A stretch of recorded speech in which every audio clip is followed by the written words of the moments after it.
Thank you all for coming. I'm really humbled to see the crowd that we have here. I also want to thank my lovely wife. I think she's somewhere here in the audience. So I usually make the mistake of showing her what I'm going to be presenting the day before I present. She used to be a school teacher, so you can sort of see how it goes. So when you hear those four words that all men read, like we need to talk. Uh, you sort of know where this is going to go. But she's been a big supporter. She doesn't collect carpets herself, but she lets me collect carpets, which I think is a big tribute to everything she's done with me for me over the past 30 years.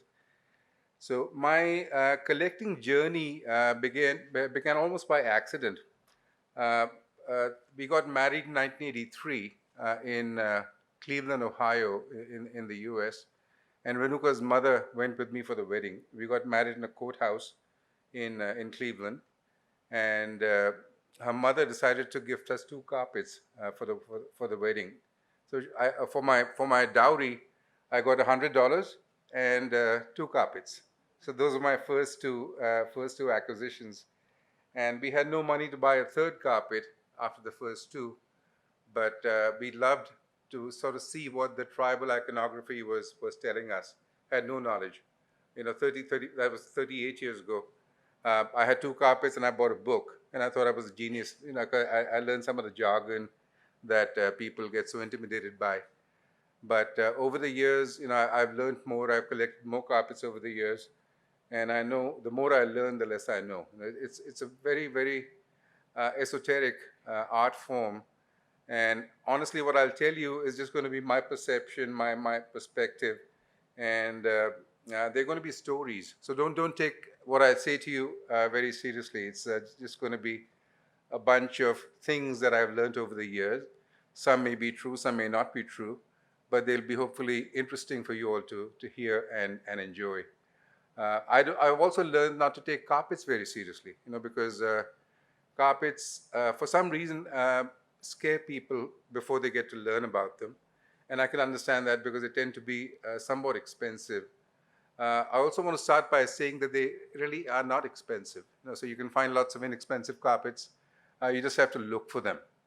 What I look for is something that I've never seen before. And after 30 years, that number keeps becoming narrower and narrower. So what I find now, fortunately, is a very small number compared to 30 years ago when I started collecting. There were more that I thought were unusual, which really weren't. So hopefully when we walk through this, you'll be able to get some share of mine from what I have picked up over the years, and that'll hopefully help you in going forward. So this is the carpet stories from the old Silk Road, which is the region between the East and the West. We'll talk about that in this deck. Most of my collection is 19th century. I have some pieces from older times in the 19th century, some into the 18th, and some that are younger into the 20th century. But the large part of my collection is 19th century. So just start with a factoid that I think people may find interesting. This is the world's oldest carpet known so far. It's called the Pazarik, and you can Google that and learn more about it. It now sits in a museum in St. Petersburg in Russia. It was found in an archaeological dig, I think in the 1940s, in the Altai Mountains, which actually are in Kazakhstan and Russia, in a burial tomb. They used to bury rich people, mostly kings and so forth, in tombs that were covered by mounds. And those mounds, that area apparently had a thaw. Some of the glaciers started to melt, so they had a lot of water, and then they had to refreeze. So this rug, along with the other things in that grave, got frozen for 2,500 years and was almost perfectly intact. So what you see here is a bad picture of a beautiful rug. It's 2,500 years old, roughly 6 feet by 6.5 feet. The Pazarik Valley is where it was found. So do look it up on Google. I think you'll enjoy reading more about it. There's no real a factual answer about where it came from. Some people say it was woven by Persians, some say it was woven by Armenians, and some say it was woven by Kazakhs and Turkestan people. So we'll probably never know what the facts are, but it is the oldest knotted pile carpet that we have in the world today. Another factoid which you may find interesting is we're talking about how expensive carpets might be. This one was expensive. It's the most expensive carpet to ever sell in a publicly known sale. It's now known as the Clark sickle leaf carpet. It was sold by Sotheby's about 8 years ago at an auction in New York. And the auction house had no idea what price tag to put on it. So they put an estimate of, I think, $5 to $6 million. And you can actually see this auction on YouTube. There's a dealer in New York called Nazmial who happened to tape this auction on his cell phone, and he put the video on YouTube. He's not allowed to do that, but he did. So this is you'll see the auction sort of is going up in $500,000 increments. There were about 5 or 6 bidders up until the first 10 million, and after that there were 2 people left, one in the room, one on the phone. And the bids kept going up in $500,000 increments. Eventually, hammered at about 33 or $30 million, and adding the Sotheby's commission came to about 33.8 or about $34 million. They don't disclose who bought it, but people now know it was bought by the state of Qatar. So it sits in Doha in the Museum of Islamic Art. I haven't seen it. If any of you guys ever go to Doha, some of you may have gone gone there and seen it already, but that's where this is sitting now. I think they're repatriating a lot of Islamic art, so that's where that's one of the purchases the country made for that museum.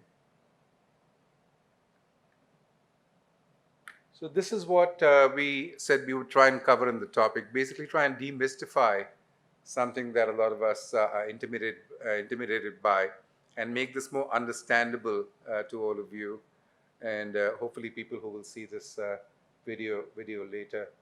A lot of them may already know what this is, but I'll repeat it anyways. What is a tribal carpet, for example? Where did the carpets come from? Who wove them? How did they make them? How did they weave them? What do these various symbols mean?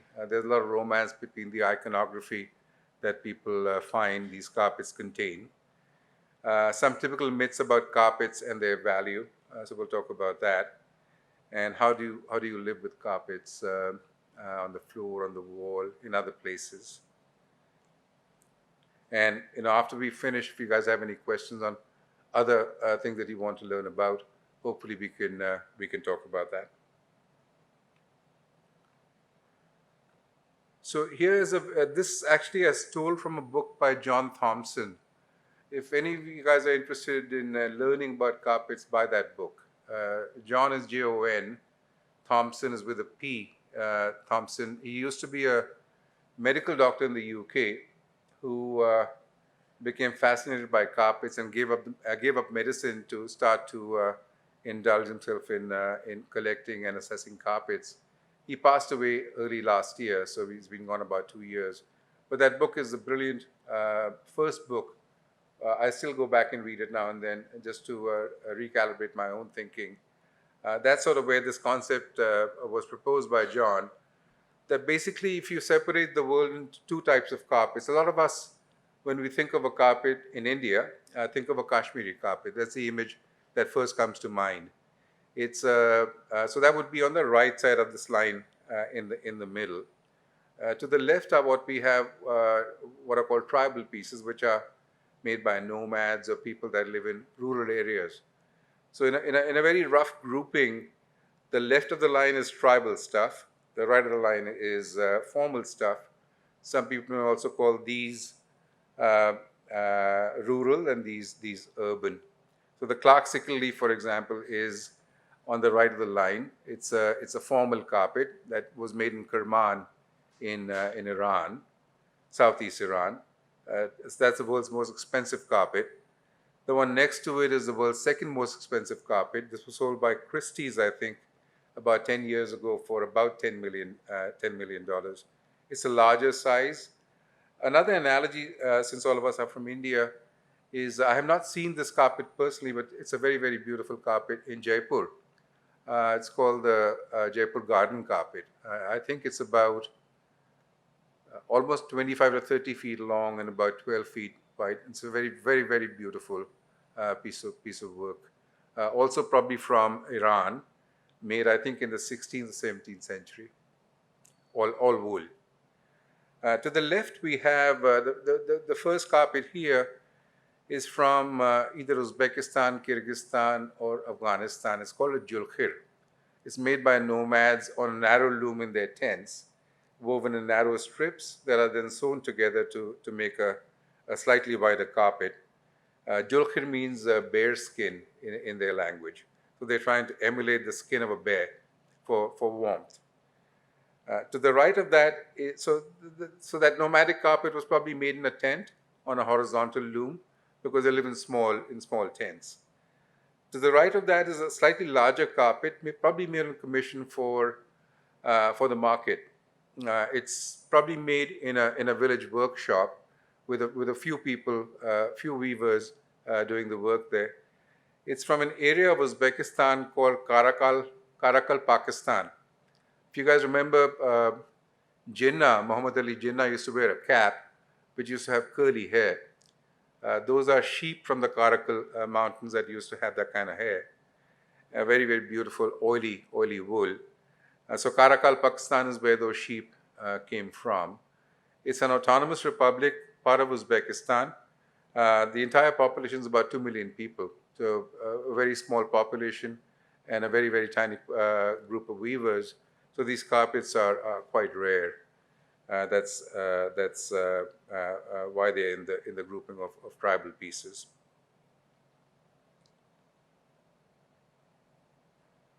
Geography changes less than history. There's a lot of history that also has obviously gone in and impacted the work that we are talking about today. But in terms of geography, the Silk Roads connected the East and the West, so sort of between China on the East and between the Roman Empire on the West, sort of ending in Europe. So the ellipse here roughly indicates the area that my collection comes from. So if you start in the East Northwest China, the province of it was called Xinjiang earlier. Now it's called Xinjiang. It's where the Uyghur people live, where we sort of hear a lot in the news about the trouble that area has been in for some time. If you start to go west from there, you cross into the 5 stans: Uzbekistan, Kyrgyzstan, Kazakhstan, Turkmenistan, and Kyrgyzstan. And Kazakhstan is probably the one I missed. But the 5 stans is what I think of them. That area was at one time called Turkestan, Greater Turkestan. It probably had borders that, again, went back and forth between Mongolia, China, Inner Mongolia, and further to the west. The people that live there are mostly Turkic people. Small population. I think the population of the entire 5 stans is probably maybe 4 or 5 Bangalores. I think is the population. If you go further west, then you start to hit the Iran, Iraq, Syria, Turkey, which is a group of a lot of people call that the cradle of carpet weaving. Iran is always associated with a country that is best known for carpets, which I think is largely true. They also have again, the borders shifted between Iran and Iraq and Syria and Turkey. So those again, the geography stayed the same, but the history may have named different regions with different countries. And then again, if you go further west, you get into Turkey, which is the border of Europe. Istanbul is sort of where, so you hear me use the term Anatolia, which basically is Turkey and half of Istanbul in today's connotation. And then you go into the Caucasus, Armenia, Azerbaijan, Georgia, Dagestan, Chechnya, Ossetia, and so forth. So a lot of these countries used to be part of the USSR, not counting obviously the Balkans and the Iran, Iraq, Syria, Turkey areas. But a lot of the companies were part of the USSR. So when the USSR fell in the late 80s, early 90s, these all became autonomous republics. So now in the carpet world, what we call an Uzbek carpet may have been called a Russian carpet or a Soviet carpet 50, 60, 70 years ago.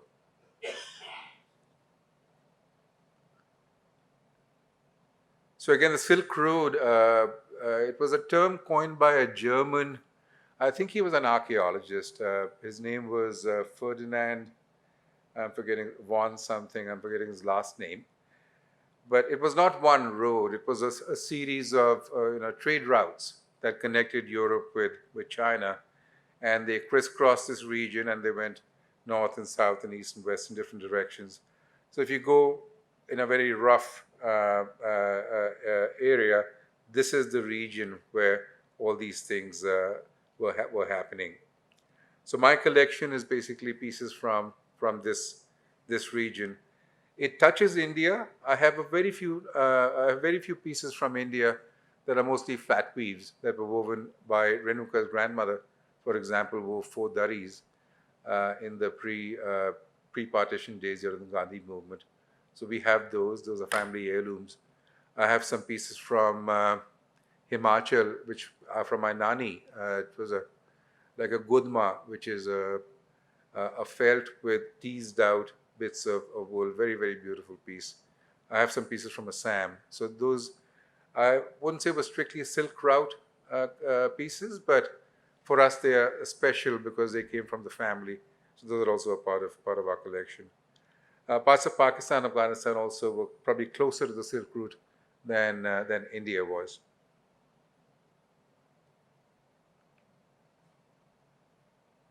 So I use the term perfectly imperfect to describe my collection. Basically, it's not something I went out looking for. So I'll give you a story. We were doing an exhibition at the Jargon Center in Calcutta a few years ago, and the evening before the show was to open, the gallery owner's husband, Deepak Khullar, happened to come into the hall and started to look at the carpets we had hung or that were lying on the floor and said, Danny, why is this crooked there? And why does this color change and is not the same as the color next to it? And why is this stone here or has a hole over there? I said, Deepak, that's because that is what I'm looking to collect. So he paused and he said, do you know, have you heard of wabi sabi? I said, no idea, never heard of it. This was 4 years ago. And he said, you have been collecting with the wabi sabi shibumi theme. So wabi sabi, I believe, is a Japanese phrase. It has some Zen meaning as well. Wabi sabi shibumi is I may not be precise in the way I'm translating it, but basically it's about the beauty in imperfection. So it's the joy that imperfect things can and should bring to many of us. So when you see carpets in my collection, and there are a couple here on the stage that probably don't look so imperfect now, but if I was to spend 10 minutes with you in front of the carpet, I'll show you the reasons why I bought it. So that, for example, is a Qashqai kilim from Iran, southern Iran. No two diamonds next to each other are the same. So basically, it's a lot of movement in the composition, nothing balanced. Yet the whole thing, once they frame it in the borders, comes together like a chaos, which is in a sense of harmony. So that's the impact that had on me. This carpet is it's a khamse also from southern Iran. It's called a gol farangi. Gol is flower in Farsi. Farangi is foreigner. So I think this carpet literally translates into flowers for the foreigner. They used to weave them for the European and the American market in the late 1900s, early 2000s, late 1800s, early 1900s. So it's a khamse, which was it's a group of 5 sub-tribes in southern Iran. So again, here, if you were to see it, It's meant to be a bouquet, many bouquets of flowers. I acquired this from Italy many years ago, and it's a real mishmash of these bouquets with no sense of balance. Till you sort of see the whole piece, it just takes your breath away, my breath away. So it really is the impact that has on me. So going back to things that people will use as jargon, you'll hear a lot of these terms as you start to look at carpets. Anatolian, like I said, is basically Turkey, not counting half of Istanbul. Persia is Iran. Everybody knows Persia is the old name for Iran. Caucasian is the area between the Black Sea and the Caspian Sea, which is a small region with countries like Armenia, Azerbaijan, Georgia, Dagestan, and so forth. And Central Asian is my term for the group of those stans, largely the 5 or 6 stans that I talked about. Kurdish, so you may have heard the term Kurdistan, which is not politically recognized, but Kurds live in Iran, Iraq, Syria, Turkey, some even in the Caucasus. And they are brilliant, brilliant weavers. Some of the best colors were made by Kurdish dyers. So what people say about the Kurds is they adapt their weaving to the area they live in and make it better. So it's, in a sense, the way people talk about Parsis and how they integrated into India. They came to India and made it sweeter. So that's the impression that the Kurds had on weaving. Tribal groups, again, getting back to jargon, you'll hear a lot of these terms. All they're talking about are the various ethnic groups that live in these various areas. So roughly in this area, I don't know if I should be using the cursor. You see the top left is people of Turkic, Kurdish, and Christian origin. So Christian is maybe a bit surprising to some people, but Armenia and Georgia, for example, are largely Christian countries, and there were Christian weavers. Not many of them, but there were several carpets woven by Christian weavers.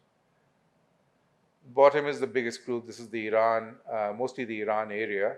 The Qashqai, Luri, Bakhtiyari, Khamse, Afshar, and Shahsavan are the various groups that you may hear carpet dealers talk about. And to the top right is the Turkmen, Baluch, and Arabic. Even the Arabs from Africa made it all the way across. So that example I showed you in the first page, that julkhir, the bearskin rug, some people say is woven by Arab tribes that live in that part of the world. So these terms don't mean anything. If you will just think about the name for a carpet, I get this all the time. My driver is a carpet expert now. He's been doing this with me for the past 12 years.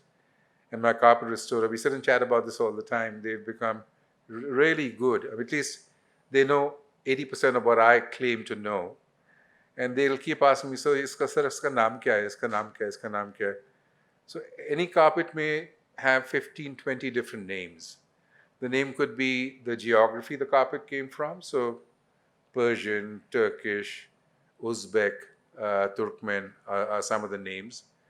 Then it could be the province or the state, like Fars or Shiraz, the city, the village, or these tribal groups that wove them. So that's just a geographical context for one of the names.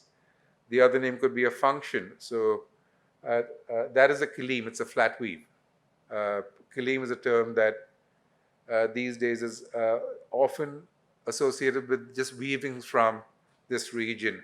But a kilim is basically what we call a dari in India. It's a flat weave with only a tana and a bana, no knots. This is a pile, not a pile weaving. So some people sometimes also say, what is the difference between a carpet and a rug? There really is no difference. I think both terms are just used in different places. For example, the term carpet is more common, say, in India or in Iran. The word rug is more common in the UK and in the US. Sometimes smaller pieces are called rugs, larger pieces are called carpets, but there's no hard and fast rule, but that's how it'll always be. So I have just learned to accept a lot of these things as pointers, but not necessarily facts. I call them factoids. So they could also be like a gabe. You may hear the term gabe. Gabe in Farsi means long-haired or unclipped. It's a type of weave where they leave the knots a bit longer than in other carpets. You could hear the function, like could be a sofra. A sofra is a dining cloth. Could be a balisht, which is a bag. Could be a mafrash, which is a bedding bag. So all those things could also be part of a meaning. You could also say bote, which is paisley. They start talking about the icons. So long story short, basically, is when you hear a carpet name, it could be one of 50 different reasons why that name is being used by a particular person. In many cases, people hide behind jargon, so they are trying to scare people who are already scared. And there really is no reason to be scared. It's basically all very simple if you just cut through it. But again, going back to what I said at the beginning, don't take carpets too seriously because they really are just meant to be beautiful objects that should give us joy.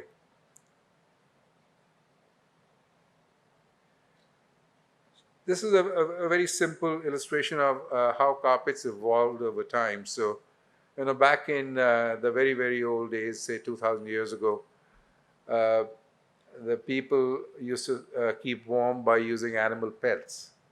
So animal pelts were basically, they weren't killing the animal for the skin, for the fur. They were shaving off the pelt with hair on after the animal had died, or they may have killed it for slaughtered it for food. But they used to remove the pelt with hair, and that was what's called a pelt. I'll show you examples of those. The simplest form of weaving, or basically animal fur, is providing the warmth that a carpet today provides. The second, a little further up in evolution, is a felt.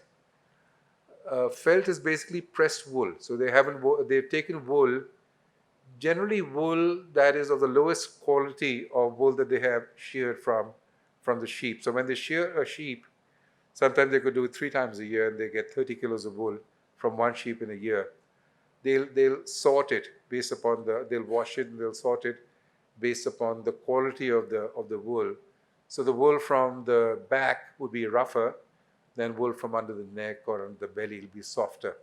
So they take the pile of wool they've sheared, wash it, and they start to put it away. And the lowest grade typically is what they use for felts.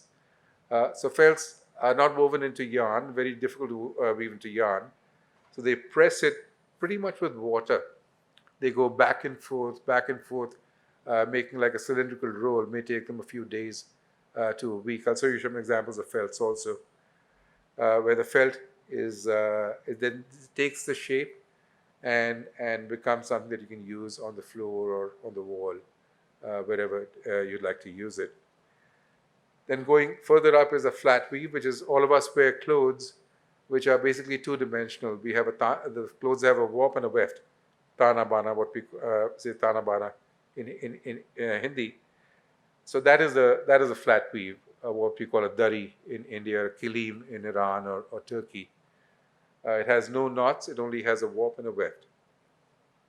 Then you get into knotted piles. So the Pazarik carpet is an example of a knotted pile carpet where there's a warp and a weft, and there are also knots that are perpendicular to the warp and weft.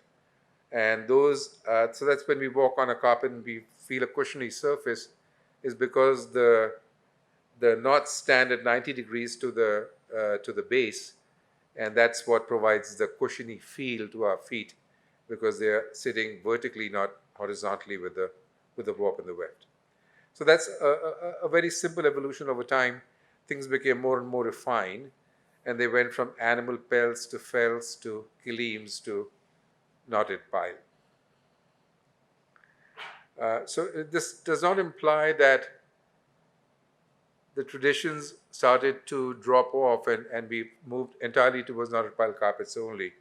So the Pazarik is the oldest known knotted pile carpet that we talked about. But even before that, there were some. There are pieces of weaving that are older you'll see pre-Columbian weavings that could be 3,500 years old that were flat weaves. Recently, a pair of socks came up for auction. It was probably about, may have been about 3,000 years old. It's a very, very interesting stuff. Example of pelts. These are two pelts in my collection. I think they're from Kyrgyzstan. And here you've seen what they've done is they've taken sections of hair on hide, and they've, in some cases, they've left the hair on hide exactly like it came off the animal. In some cases, they've dyed it into a color. So here what you see, the red and the blue sections have been dyed in a vat of blue or a vat of red dye. The brown in the center and the one on the left is probably a bear skin. And the black on the outer perimeter is probably, could be sheep, could also be yak. From that one has a more curly perimeter in the brown. That's probably sheep from Karakul, that area. So this is the oldest known form of a flow covering made by nomadic people, a pelt. So bottom left of our graph on the previous slide. Example of two felts. These are also in my collection. I think they come from northwest Iran. So you can sort of see what beautiful abstract art they have made by simply pressing wool. So nobody has sat down and done a drawing. So basically they laid wool, ivory wool, and then they covered with, they dropped off brown wool, undyed brown wool in parts, and they created this pattern, and then they rolled this thing for a few days to come up with a covering or an object. This thing is about an inch thick, very, very sturdy piece. The one on the right is like an inverse image of the one on the left. It's white on brown, also all undyed wool. On the left border in the brown one, they've also inscribed a number. I think that number is 1335 in the Islamic calendar, which would translate to about 1907 in the Gregorian Christian calendar. So they've even put a date. Beautiful, beautiful works of abstract art.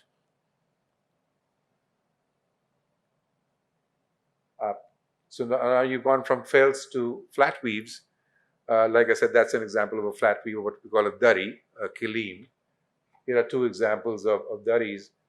The way they make the designs in these is they basically string the warps, the vertical yarn on a loom, and the design is made by using different colors of weft thread, which they take up to a certain point and then turn back, take up to a point, turn back, so that scale, like the diamonds that you see, are done simply by moving the weft from different points in the weaving to come up with that very simple but very beautiful and brightly colored structure.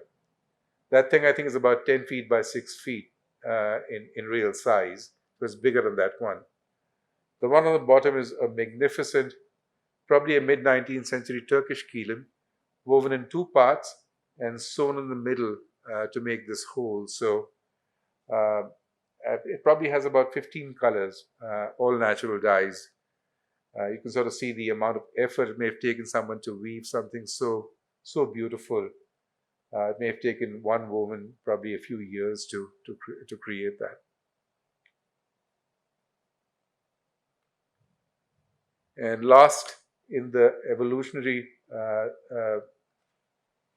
scale is the knotted pile. We talked about knotted pile before, where basically you've got tanabana and you've got knots which are perpendicular to the tanabana. So here are two examples. So the left is what's called a karachov.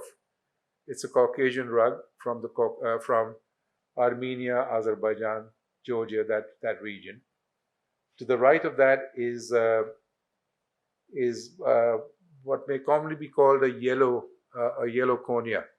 It's from central Turkey, the Cappadocia region. with these large gulls. Those gulls are referred to as Memling gulls.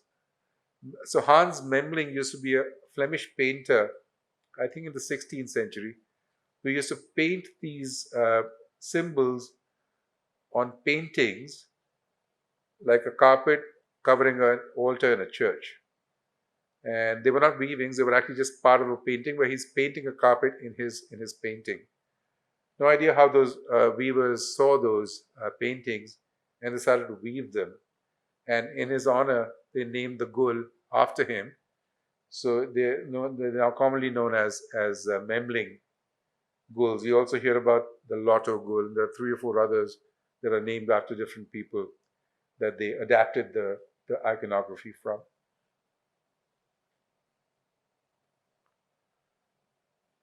So just to recap the carpet structure, Tana Bana, warp and weft, two-dimensional, that is a two-dimensional weave, a kilim or a dari. Three-dimensional, this guy here, it has Tana Bana, of course, and then these knots are tied to adjacent warp strings, and they point perpendicular to the warp and weft. So it's sitting at 90 degrees, and that's what creates the pile. So this is a pile. This is a pile example. I just talked about that. So a pile is warps and wefts and knots. And here's an example of this is actually an uncut mafrash or a bedding bag. So actually what they do is they weave the weaving in one piece, then they cut it in the middle, and they make 2 bags, 2 large bags. So to the left part would be one bag, and the right part would be the second bag. And it's a combination of pile and kilim. So to the right and left borders, you see the flat weave part, and the middle 2 sections are the knotted pile part.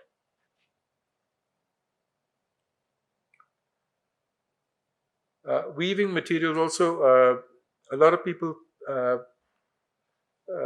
think that silk is a very special yarn that is a lovely thing to have in a carpet. That's probably true, but mostly for formal urban carpets, yes.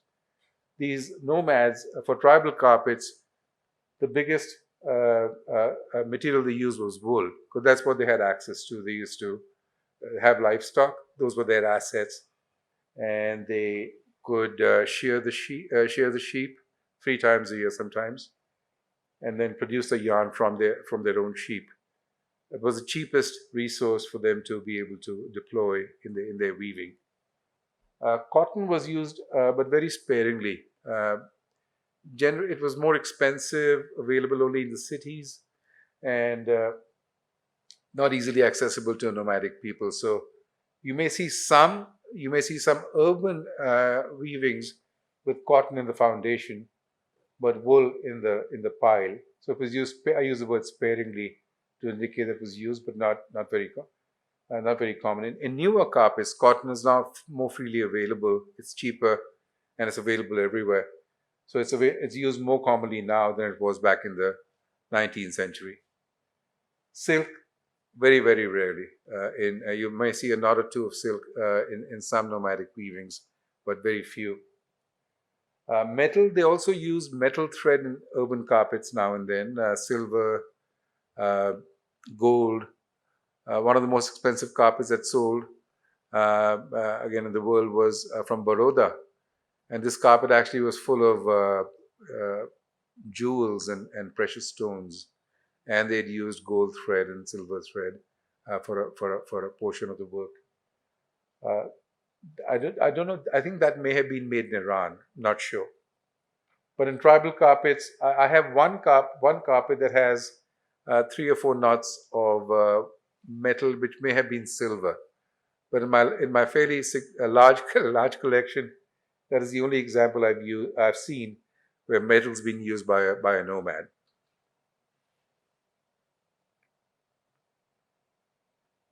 Dyes is very interesting. So colors in the old days were made only with natural substances. So chemical dyes came into the world in the late 1850s, I think. 1856 is what I remember reading.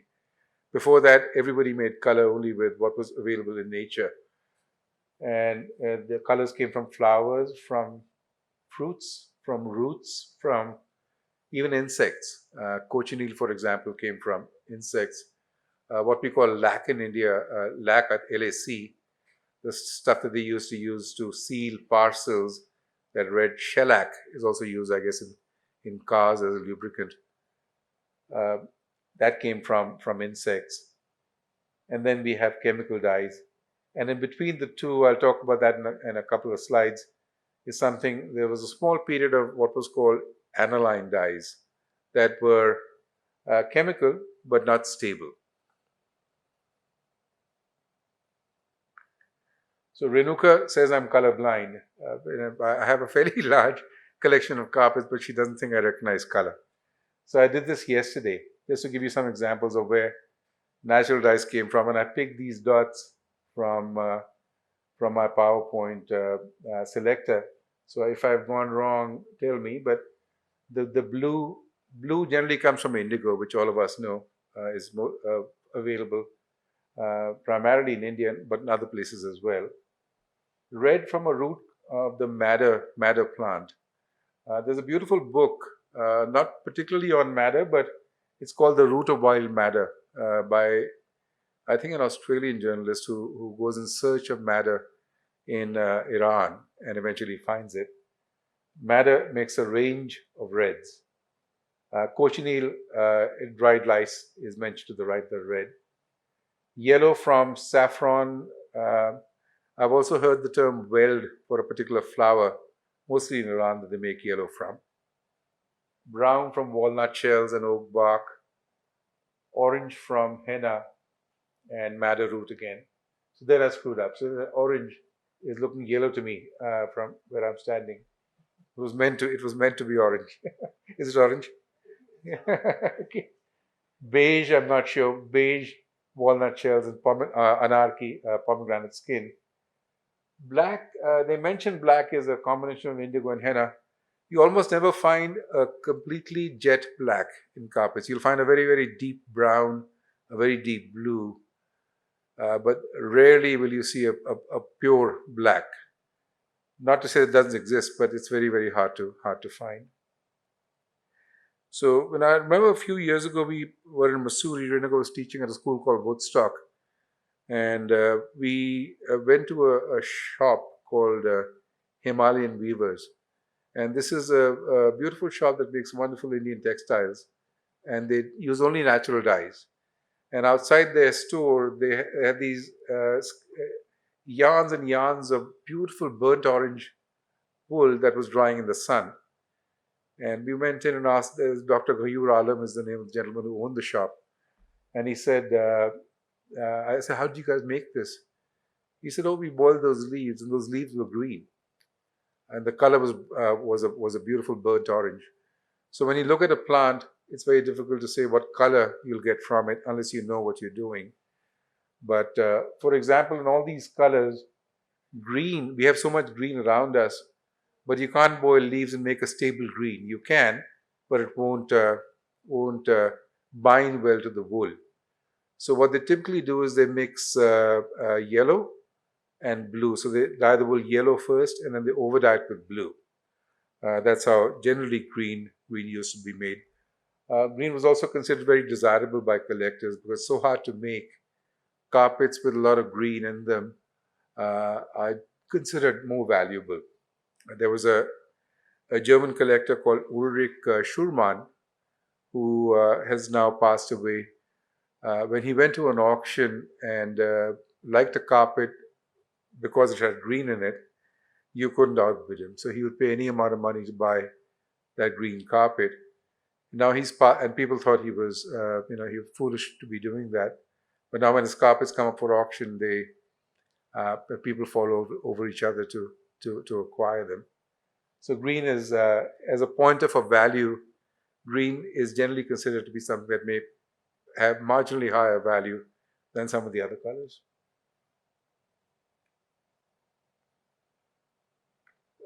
So I talked about transitional chemical dyes. So this is, again, a story which may or may not be true, but these dyes I think they were invented by, I think it was Hext, the company that invented them in the UK in 1856.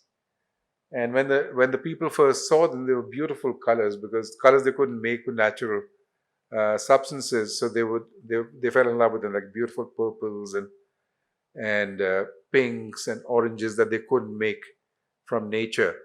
So people started to buy them. They were very expensive also. So they started to buy them and use them in highlights in their carpets as very special, expensive little highlights. What they found was 6 months later, a year later, those colors started to, they were called fugitive. They'd evaporate.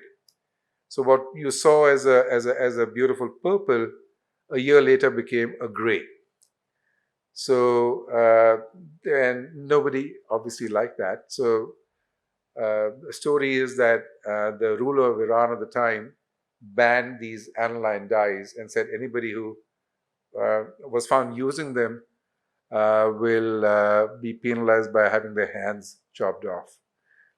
So I'm not sure if that indeed happened, but apparently these fell out of favor very quickly. And then we found better ways to make chemical dyes. Now what you see is a different, is a very, very stable range. The color you see today will be the same color 1,000 years from now. So which I think is a good thing and a bad thing, because the way these natural dyes um, mature over time, they become more beautiful. Another thing I heard about dyes, and I'm not sure if this is true, if we have a chemist in the audience, they might be able to confirm this, is apparently no color is a pure color. So when I'm looking at a color and saying this color is red, if it's made from a natural dye, it also has traces of other primary colors in that same dye. So when what I'm seeing is a predominant color that is absorbed or bound to the wool. But the reason these things mellow and mature better over time is because over time I start to see little tints of yellow or green in what I thought was red. So the dyes start to become more mature and interesting over time, which is why what you see, for example, in these carpets, these colors may look slightly different 150 years ago when they were woven. But very, very interesting if you like this kind of stuff. And if you like chemistry, I've copied the Google definition of aniline. It's a C6H5NH2, whatever that means. Basically, it's a group that went out of favor very quickly in the carpet industry. Yeah, getting into stuff that I think a lot of people find very interesting is do carpets tell mysterious stories? And there's a lot of romance in why does a carpet have this there and that here and something else in the third place.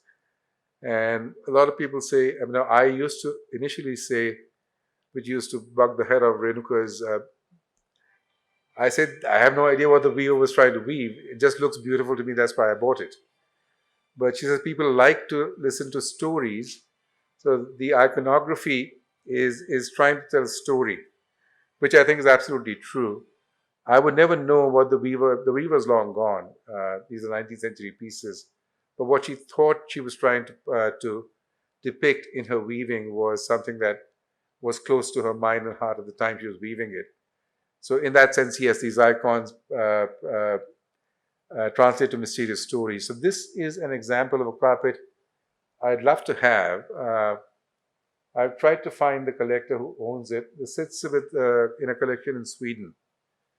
I'm told it's not for sale, so I've not been able to buy it. But I copied the picture into this presentation. It's a Caucasian carpet, and it is telling a story. And I'll tell you what I read in the catalog on the next slide about what story this is telling. So there are two highlights from this carpet that I put on the right of the slide. One is this white blob with a human figure with red hands. And the other is what appears to be a set of numbers written in Farsi. So I'll tell you what the catalog says, and you'll see how interesting that is. So the story given in the catalog for this carpet is It's a family where the husband is committed a serious crime. That's why he's got red hands. And because of that, he's been executed and carried up to heaven. So he still went to heaven, even though he killed somebody. And in the spirit in the shape of a bird, which is that white blob. And the wife and daughter, who are the other figures that you see on the carpet, the two ladies that you see above those two crab icons, will live on as best as they can with all the animals and possessions shown on the carpet. So that is what a human interest story is what this carpet, they think, is telling the reader of what the carpet has woven. And that inscription, I think, is 1330 in the Islamic calendar, which was translated into the year 1912, woven in the Karabagh area in the late 19th and the early 20th century. So I have a few slides on various icons to give you guys a peek into what a lot of people will say these icons mean. But take it for what it's worth. Basically, there's a lot of romance in these icons, which makes us all very happy to see that they have stories. So these are, again, carpets from my collection. I don't have the left and the right ones anymore. The one in the middle I still have. It's a agave. But that is the one on the left is just showing butterfly flowers. The one in the middle is showing like a river zigzag pattern, and the one on the right is showing these trees of life in the panel with camels and other symbols on the piece. So central to icons, here's just some examples. People, you'll see a lot of people figures on these carpets. They usually are referring to members of the family. It could be the husband, could be they were all woven by a woman. These nomadic carpets were woven by a single female weaver, start to finish, in almost all cases. Now, the craft has shifted to men. So in workshops, most of the weaving is done by men. But back in those days, the women were the ones who wove all these pieces. So the icons about people are typically around the members of their family. Bird to the top right is generally implying faith. Snakes represent wisdom. Camels are expensive animals, so I guess they signify wealth. And dog, we all will agree, is a very loyal animal, so dog for loyalty. Bote, in India, all of us are very familiar with this icon. It's what we call a paisley, which some people say is an almond or a teardrop or a mango. Lots of different names for this icon or symbol. In tribal carpets, is a symbol for the universe. It's like the seed of everlasting life, or the life for the universe is what people associate it with. Tree of life is everlasting life, so universal perpetuity. These pictures that you see, the bad photographs, are actually pictures we took in the Vakiflar Museum in Istanbul many years ago. And these are things that they have put up in the museum, which was their definition of what various symbols meant. So tree of life can look, 20 different things, but generally makes you get the impression of a tree. Stars are indicative of happiness, and you'll see lots of stars in lots of carpets. Scorpion for protection. Another story I heard, and I think there's a video on YouTube. There's a guy called, I think he's passed away. His name was John Anderson, who was an American, I think, who spent his entire life with the Baluch people. He was very, very knowledgeable about the Baluch. So he apparently did a demonstration where he made a braided goat hair, black goat hair, and made a ring with the goat hair, and put the ring on the ground and put a snake in the middle of the ring. and the snake would go to the edge of the ring and come back, again, edge of the ring and come back. I think it's on a YouTube video. I've never seen it myself, but I've heard there is a video. So apparently the belief is that a snake will never cross over a goat hair boundary. So a lot of these carpets, or the nomadic pieces especially, on the edges, the selvages were made of goat hair because they used to, live and sleep on the ground. That could have been a reason. Again, maybe a bit of romance in this, or truth, I don't know. But apparently, a snake will never jump over a braided black goat hair edge. So a lot of these icons are on protection and well-being of the weaver and her family. Love and unison, yin and yang, harmony. Illibilinde is a woman with arms on hips. It's a symbol of female fertility. 4 cosmic forces: fire, water, air, and earth. I think a lot of us have heard about these. I think Meera Nair made a series of movies, started to. I think she went as far as 3. Evil eye. This is a very common symbol that you'll see in parts of the Middle East, where this is what people hang in their cars or have at home to keep safeguard you against the enemy. Hand, finger, comb for purity. Earrings. Again, this is probably a bit romantic, but they say when a young weaver is putting earrings on her weaving, she's telling her parents that she's ready to get married. So it's an indicative of desire to get married. Ram's horns is courage and abundance, male fertility. You'll see a lot of these in tribal pieces. Talisman or amulet, what we call a taviz in India, is to again protect you from evil, keep the devil away. Inscriptions, we talked a bit about some of the dates on the felt, for example. The inscriptions, I've given the English numbers on the top, in the top row. Then there are equivalent numbers in Arabic and Farsi. You'll see some of those numbers on carpets. Also sometimes in Cyrillic from Armenia and maybe even Georgia.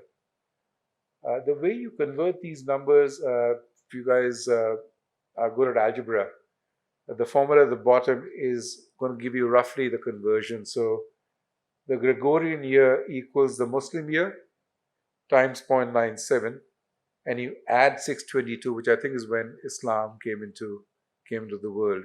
That gives you a rough conversion date. So when I said 1330, it was the year 1907.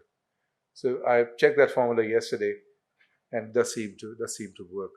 An easier, quicker way is to add 590. If you add 590 to an Islamic year, you'll get roughly the equivalent in the Christian calendar. Christian meaning Gregorian, which is, I think there's a slight difference between Gregorian and Julian because the leap year. But very, very close. So what another thing, going back to value and potential for getting taken in, is because these numbers imply a year when the weaving was woven, and older is generally better or more valuable. Sometimes bad people will weave a date into a new rug and say it's an old rug. So if I can weave the rug may be woven 10 years ago with the date of the year 1850 on it, which could make you, the idea is to make you believe that it's 150 years old, but it's actually only 10 years old. So just something to be aware of and be careful about. I'll talk more about fakes when we get into valuation, but interesting to, I have seen this happen in some cases in my own collecting experience. So colors also, like icons or symbols, apparently have meaning. So all of us know green is the holy color of the Prophet Muhammad. Red indicates beauty and wealth and so forth. Blue for force, solitude. Orange for humility. Yellow for sun, bright joy of life. White for purity. Black only found in outlines, mourning, destruction. Like I said, black is very, very rare and hard to find, or pure black. Gold for power and wealth, and brown for fertility. So again, these are myth and lore. I'm not sure if it's entirely true, but people will associate these colors with these potential meanings. Some thoughts on value. So again, take this for what it's worth, and keep it with a grain of salt. But I generally prefer not to talk about value. I basically tell people, if you want to make money, buy Tesla stock. And I'm wrong with that also. They'll basically be losing money with Tesla stock. But the only reason why anybody should buy a carpet, or why I buy a carpet, is because I love the visual beauty. It has to connect with you. It has to talk to you. It talks to me. I'm not sure if it will talk to everybody, but if you try, a beautiful carpet will talk to you. It'll draw you in. So I think anytime you pay anything for a carpet, that should be the biggest and only reason. I also will add a corollary to that is, if you're buying what we call a collectible carpet, chances are it'll always keep its value, or more likely to keep its value than a carpet that you buy which was woven for decorative purposes or commercial purposes. So an example I commonly use, I shouldn't be, because IKEA will probably sue me, is if you go into an IKEA store and buy a chair for, let's say, $100, the moment you come out, the chair is probably worth $2 or $5, because the store has 5,000 chairs exactly like that inside the store. So why would anybody pay you anything near $100 to buy that chair? They'll go in and buy another one. If you buy a Stickley chair, for example, or a Limbert or a genre Corbusier chair, which has become very popular these days, then that thing comes with an association of a brand. And that brand is more likely to keep its value than an IKEA chair, which has just the IKEA brand, which is a fungible commodity. So in another example I like to use is, those of you who know economics a little bit may have heard of the term the greater fool theory. The greater fool theory is basically a theory in economics that says the object that you're buying, or the money you're paying for the object, is not because the object's intrinsic value, is because you believe that you'll find a greater fool than yourself who'll pay you more for it than you're paying for it.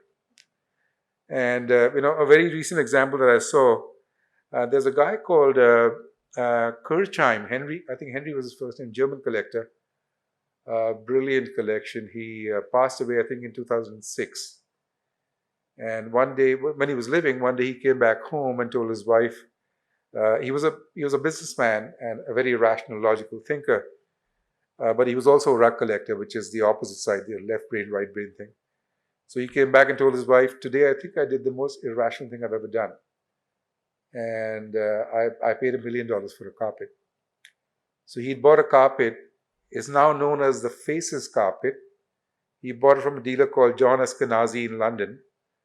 And he did pay $1 million. I'm not sure if it was dollars or pounds, but it was a million number with an expensive currency associated with it. And after he passed away, his wife and he were both collectors. They changed direction and they started to buy very old Anatolian pieces, fragments mostly. And so they sold some part of their collection that they had collected in the early collecting years earlier. And then they are recently, just on the 2nd of October this year, there was supposed to be an auction at Ripon Boswell in Wiesbaden in Germany, just outside Frankfurt. And 98 pieces from the Kirchheim collection came up for auction. They put up a catalog. They displayed the 98 pieces in the Ripon gallery in Wiesbaden. I think they opened the display 2 weeks before the actual auction happens. And a week before the auction actually was supposed to happen, Ripon sent out an announcement saying the entire collection has been bought by one person. So I think 98 objects. I didn't add up the numbers, but I think it was about 5 million euro. The Faces rug was part of that collection. And I'm guessing anybody who bought it, again, these numbers have not been disclosed, so it would have probably been at least 10, 15, 20 million euros. So was he the greater genius or the greater fool? Nobody will ever know. But those are the things that when you're buying art, it's a very different valuation mechanism that is not a formula, not objective, no stock market quotes, but it's something that your heart should agree with, and you shouldn't put. I'll tell you something Renuka doesn't know is many years ago, I took a home equity loan to buy somebody's collection, honestly. And this was probably Chetan, as a good friend of mine from back in those days, probably knows that. I'm talking about 2002, 3 or something, and I bought this Kurdish collection from a guy in Michigan.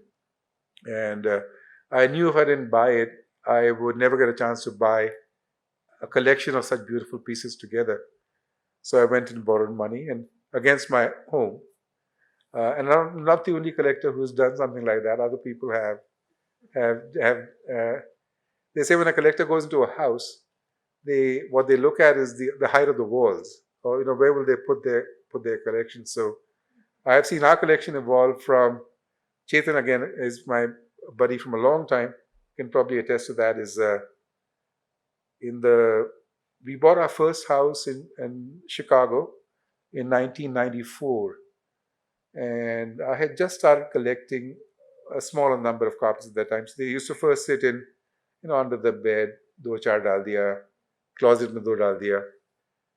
Then we eventually made some cupboards in our base. We refinished the whole basement and made special cupboards to be able to start to stuff in carpets that I was acquiring but had no place to keep.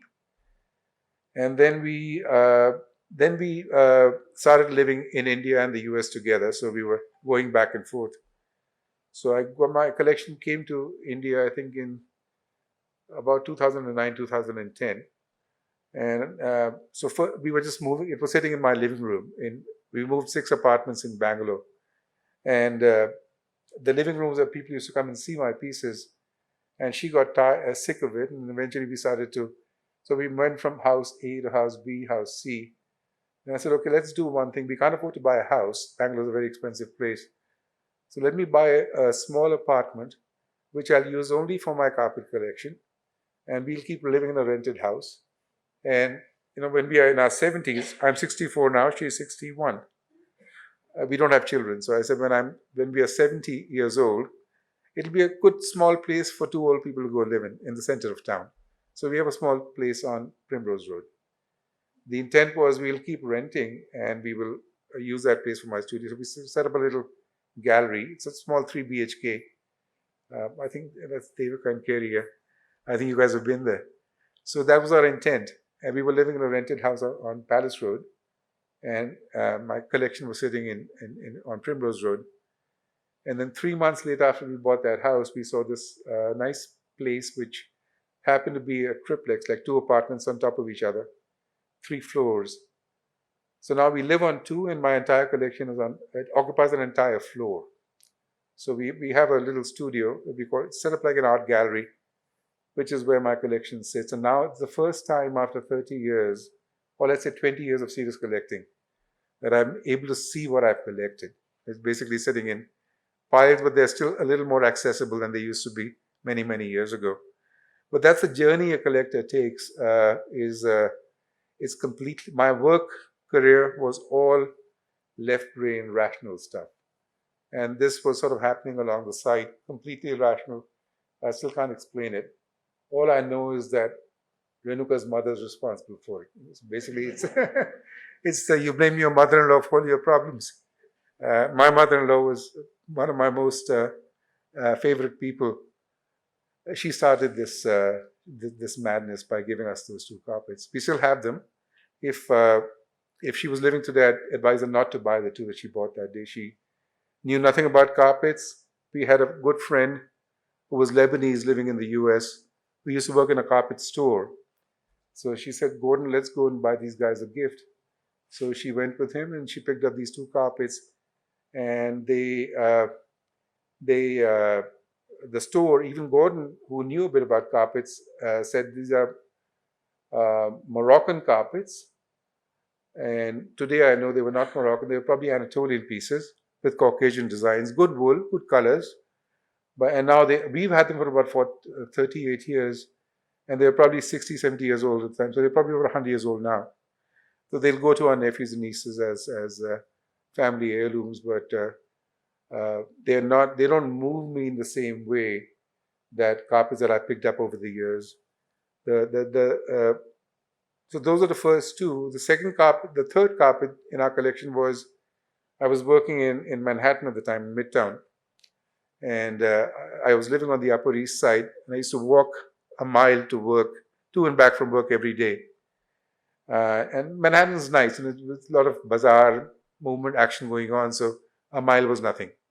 And I used to pass by this shop every day, which had this, I won't use the word beautiful, I'd say a thing hanging in the window. And the thing attracted me seducing me every day I was walking by it. And I said, this is New York, a carpet store, bahut mehanga hoga. So one day I said, chalo koi baat nahi, what's the worst that'll happen? I'll go in and find out. So I went in and said, what is that thing? It was actually, I think the shop was probably owned by Pakistanis or Arabs, I forget now. I said, how much is that piece that you have in the window? He said, that's very cheap, that's $90. So even I could afford to buy a piece for $90. And we brought it home, and for 5, 6, 8 years, we loved that thing. We hung it on the wall, we take pictures in front of it. Those are, pre-digital days, but we were very proud of it. And it was the most grotesque thing you'd ever see. It had these hideous chrome dyes, very bright colors, but it was very close to our heart. So the point I'm making is, it's not about the money you pay, it's about the joy it gives you. That's what value is. It basically is. I get, now that a few people know my name and know I'm mad about carpets, I'll get questions. People come to my exhibition and say, we have an old carpet at home. And they'll show me a picture and they'll say, what do you think it's worth? 9 times out of 10, I have no idea what it's worth. So I basically tell them, if it's in your family, it's priceless. It basically is an heirloom that you should always treasure. 99% of the time, those carpets were basically commodity carpets that people bought as a souvenir or just bought it as a furnishing piece that really didn't rise to the level of art from a collection perspective. But to those people, they should be completely priceless, and you can't really put a value on that. So that is a very long description of a short question is, what is value? I think that's what value, from a financial perspective. There are some other factors I've listed here which can impact value. How rare is the composition? What is the age? Again, if you can sort of get a feel for the age. Dyes, are they natural, chemical, aniline, what? Condition could be important, could not be important. Are we running longer? Yeah, sorry. Provenance is who owned it before you bought it, and trends in the art market, which can always go up or down. So those are just some thoughts. Take it for what it's worth. Basically, the only way I think you should value a carpet is by what it means to you and the happiness you get from owning it. I think we're at the end now. This is just a few fun factoids. You'll see this all the time. Carpet market talk can be very interesting. This is meant to be an icon that winks, but it's not working in PDF. You see going out of business sale is, you don't see it in Bangalore, but in the West, it's a very common strategy you'll see all the time. And some of these bullets have been phrases people have used with me or with friends I know. Is you saw a hole and said, "Oh, this hole was made by a tribal chief's sword." And he got very angry and he ran after somebody. And a very common one. This corner was chewed off by an angry camel. I have a carpet that had happened to. Now the corner has been repaired. One like this is in the Waqf Museum. A very, very interesting one which you hear all the time is, you have great taste but very expensive taste. And and I'll make you a great deal, good only for today. So basically, you go in, and this happened to my poor niece, and her husband were in Turkey last week. They went on a holiday, and they tried to call me. I was taking a nap, so I didn't hear their call. But I woke up half an hour later and saw a WhatsApp message. I told them, please don't buy a carpet. Don't buy a carpet without calling me. So there are thousands of carpet shops in Turkey. They went in and they paid $200 for a small 3x2 kilim. And I said, fine, yeah, if you bought it for Priya, she's your wife, you love her. So it's a great kilim. It's an absolutely hideous piece. But it reminded me of what I had done in Manhattan 30 years ago, 40 years ago. So there's nothing wrong with doing that. Basically, you have to, they call collector mistakes. That's how you learn. I think that is the end of, this is how we live with carpets. These are two babies, Luri and Tulu. They're 10.5 years old now, and they absolutely love carpets. They're both named after tribal carpets. Luri is a tribe in southwest Iran. So this could be a Luri or a Kashkai weaving. Tulu means hairy in Turkish. We have a white Tulu hanging in the lobby, which some of you may have seen or may see on the way out. Tulu is a boy, Luri is a girl. We are prepping for a show we had at the India International Center in Delhi about 6 years ago. And that's when my carpets used to be in a living room. This is on Brunton Road. And these piles were what we sort of take to Delhi. And these guys came and we had a good photo op, so we took their picture. And this picture has now been published. Because I have such a mad hobby, we get newspaper stories fairly frequently. Luri Tulu has probably been in about 30 or 40. And this picture has been in many newspapers. So they're famous, notorious, I think is the word to use. Not famous. So that's been my journey. We have time for 3 questions. So Okay. anybody with questions, please. Yes. Thank you. Very interesting. I just wondered if you'd recently, or maybe in the last 10, 15 years, seen carpets coming out of Afghanistan and what they're putting on it. Because many years ago, I think 1981, 82, I saw some in a market in London. And the guy, we used to talk to him regularly about his carpets. And at 20, 25 feet away, it looked like the traditional Bukhara design going down the emblems. And then he said, go closer. And as you got closer, when you got really close up, they were actually helicopter gunships. Because that's what the people saw in the villages, because the war was on then, had been on. And it was just amazing that they looked like Bukhara emblems. And then there were these extraordinary their view of a helicopter gunship. Our commonly referred to as Afghan war runs. Afghan war runs. They came out, they hit the market when the Soviets invaded Afghanistan in the 80s. They've become a collectibles. You can see rifles, Kalashnikovs, and helicopters, ships, and all that funky iconography. So they have become a collectible. People collect them as a hobby. Right. I used to have one in my collection that has since gone away, but they're fun. They're fun and funky. They're from Afghanistan. Yeah. Mostly, sure.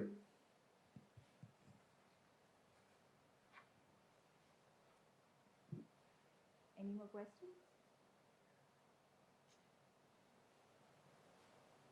This has been a cozy group, so I'm sure I talked most of a friend of mine. A very good friend of mine says, I have stage fright. When I start talking about drugs, I'm afraid of getting off the stage. So I'm sorry I've eaten up into the time, but feel free to, we live in Bangalore, we have a private studio at home. You can get our contact from Lekha or the BIC. I'd be happy to meet you in person and show you more of what we have and answer. I can talk all day about this. I'm very, very passionate, so anytime. We have a question. We have a short video that was shot in my studio. We have a question, Danny. One Oh, we second. have a question. Okay, sorry. Yeah, hi. Lovely talk. I really enjoyed it. Thank you. Just a quick question, a very technical question actually. When you're talking about preserving, how do you maintain them? Say if I have a very old silk carpet, Okay. so how do I maintain? How do I keep it intact? How do they keep? How is it? A silk carpet, right? Yeah. Yeah. So I'll tell you about wool carpets because that's what I usually collect. But that's what I collect. I know very little about silk because all these tribal pieces were all wool. You wash them with soap and water. So you can use a baby shampoo and a hose and a bucket of water. First try and beat the dirt out of them, which you should do with the silk carpet as well, as much as possible. I'll put in a pitch for Dyson. Renuka just bought a Dyson vacuum, which she wouldn't let me use. She paid a lot of money for it, saying that it'll be useful for my carpets, but I can't touch it. So it's a very, very good way. You have to basically get the dirt out. One thing you could do is put the carpet upside down and walk on it for a few days. That'll get a lot of the dirt to fall out. Then do a light vacuum. Silk, I think, can be washed with water, but I'm not absolutely sure. So I typically say dry clean it. What I do is I use my carpets almost exclusively on walls. So when I first get it, it goes through a whole process of cleaning, conservation work, repairs, all that.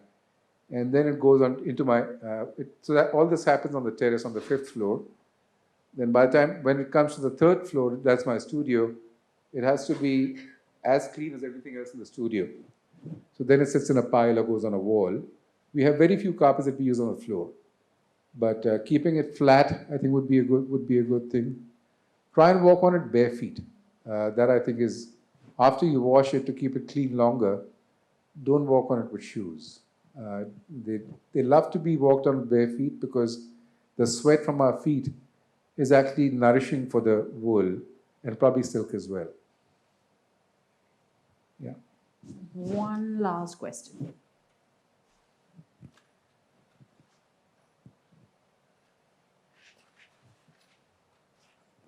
Thank you so much. I hope I'm audible. I'm keeping my mask on.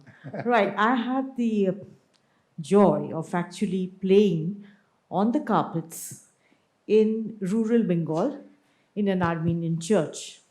And it had some icons on the side. So it makes me think that there was who patronized the carpet making and who made them. Now, the royal family, the nobility, everything is fine. But did the church, because if you go into an ancient church, whether it's Anglican, whether it's Armenian, you find huge carpets and the icons are religious. Mm-hmm. So were the abbeys also centers of carpet making? The abbeys, the church abbeys? Church abbeys. Not to my knowledge, Pew, but that's not to say I've learned to consider nothing to be a fact. I think they're all subject to inquiry. So I'd say I've never heard of it, but that doesn't mean that there may not have been priests, some priests who were also weavers as part of a hobby. Very, very likely. In the if you want to read something controversial, there's a book by a guy called Volkmar Gansson. And the book is called The Christian Carpet. So what he's basically done is turn the carpet world upside down by saying carpets are actually a Christian art, not an Islamic art. So that is not how the world has thought about carpets so far. I read the book. The book is a very thick book, lots of good pictures. But it sort of is something that's not taken seriously by the world of carpets. But 10 years later, 20 years later, we might find that we were completely wrong. So Armenia, Georgia definitely had Christian weavers. I just recently sent some carpets for auction by Saffron Art. It's coming up in a week, the auction. And one of those carpets is an Armenian carpet with the Christian year 1896. So I'm almost 100% sure it's a Christian weaver.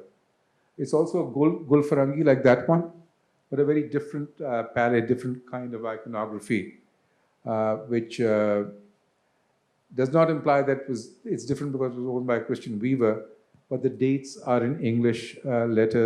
There's Cyrillic writing on the right. 9 times out of 10 Armenian weavings were Christian weavings. Similarly for Georgian weavings, and maybe parts of Chechnya and Ossetia, which also have some Christian population. Yeah. So I think this has largely been an Islamic thing, but what's also interesting is we may call it Islamic weaving, but these countries Islam began in the year 600, 622 or whatever. Before that, they could have been Zoroastrian, they could have been something else. Also, a lot of these people were shamanic people. They worship nature. So a lot of what you see in these carpets may be influenced by the worship of, like the 4 cosmic forces, for example, or the swastika, which can carry various meanings and various religious connotations. So again, don't take any of this too seriously. Just enjoy the carpet and what it's doing to you from a visual perspective to your heart and soul. It gives you a lot of joy. Thank you, Danny, for this absolutely captivating evening. And thanks to everyone who made it. And we have a video that our resident filmmaker Gaurav Krishna made at Danny's studio. So we will end this evening with that. I think it's about 10 minutes, right? Yes. Yeah. So just me walking around with Lekha and Gaurav and Ravi and Raghu came to my place, and we spent about 3 hours making a 10-minute video, just walking around carpets and having a casual conversation. So let's start with this. So this is probably woven by a Kurdish weaver in the mid to late 19th century, and it's from the Bijar area of northwest Iran, the Alborz Mountains. And it's sometimes referred to as a Minakhani composition. Minakhani means flowers arranged in a rough lattice. It's an outstanding example of color where you sort of have a camel-colored field color, which could be camel wool, could be sheep wool dyed to that color, and an outstanding example of colorful rosettes arranged on the field color. These bijars are very highly sought after by collectors. Hard to find good ones in good condition from that area. This is probably about 150 years old. All these dyes that are in this bijar are, to the best of my knowledge, they're all natural dyes. So this here is a very interesting example of perfectly imperfect. I have no idea how this happened. So you sort of see this line going across that point in the rug. The color palette in this bottom 2/3 is very different from the color palette used in the top part of the rug. Basically, the way the weaving is done is by starting at the bottom and going 1 row at a time to the top till the rug is finished. So my guess is that what happened is the weaver wove up until that point in the rug in one season. These guys were nomads, so they were mountain people, and they'd need to go wherever there was pasture for their animals. So they would be at the top of the mountain in the summer, at the base of the mountain in the winter. And so she may have woven from here to here during that first season, and then they had to pack up and move, and then a few years later they picked it up and she finished the rest of it. And by that time she was not able to probably make the colors, or she was probably doing it deliberately. That is also possible. There's a lot of movement in these rugs, so your eye won't rest in one place. It'll always keep moving from the bottom to the top and left to right and so forth. So I think this may be a combination of any of those possibilities. But basically, the reason I bought it is because of that imperfection. This came, the story I got when I got this piece was that it came from Chechnya, probably woven by a Kurdish weaver. And what you see in these diamonds are symbols of good luck. And this is called a barber pole border. Represents like a barber pole that you see outside a barber shop in the West. This is a river, or sometimes also called a lightning border. These are called minor borders. And this is another minor with just rosettes.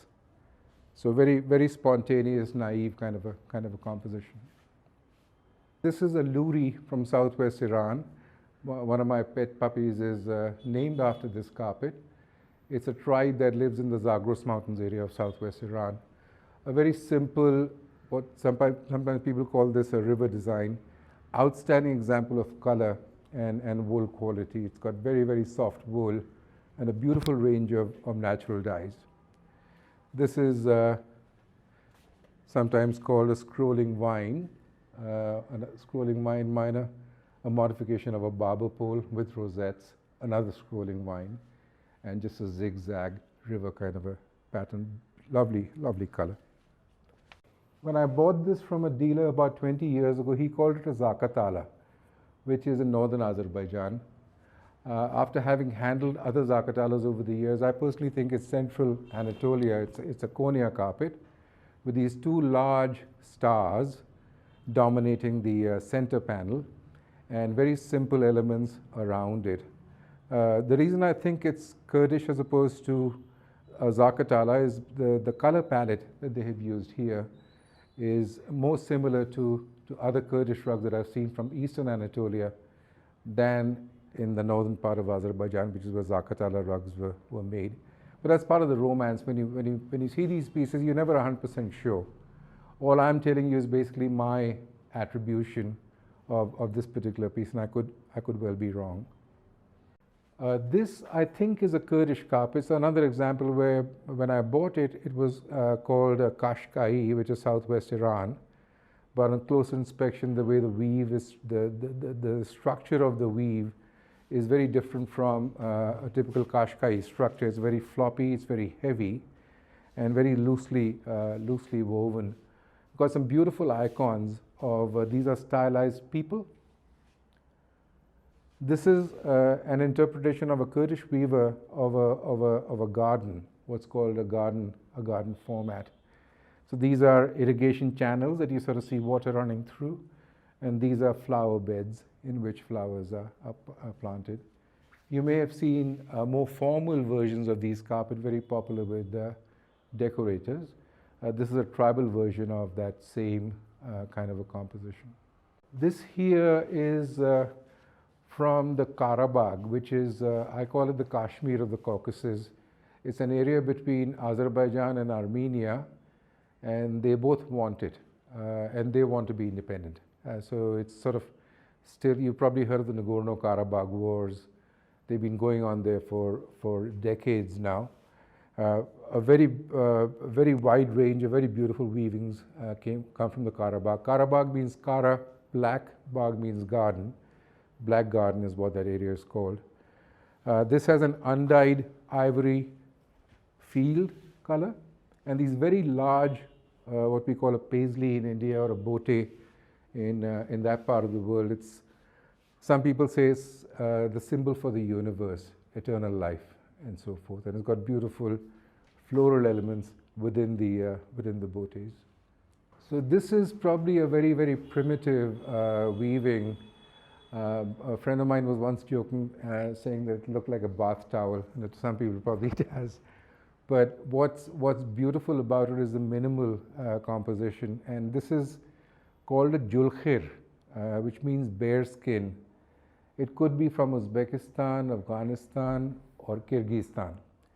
And it's woven in these, they live in very narrow spaces, so it's woven in these narrow strips. There are 4 vertical lines of stitching that you'll see on these. These were all woven with undyed wool, and after they finished the weaving, they dip-dyed the entire strip in blue, in red, and in blue again. And so in this case, the kilim was woven at the first, and the knots were inserted from the front. Beautiful, beautiful wool. I think they used to use these as blankets, mostly. And if you contrast that with this, This is also a sleeping bag from the Taurus Mountains of Turkey. It's called, this is called a Tulu from the Ademan region. My male puppy is named Tulu. This thing is about 12 feet long and about 4.5 feet wide. So it used to be used as a sleeping bag by shepherds. So they would roll it and carry it on their backs, and when they had to rest, they would lay it on the ground and lie on one half and cover with the other half. And some people call this the summer side. So in the summers, this side would be on the top, and in the winters, this side would be on the top to give them more warmth.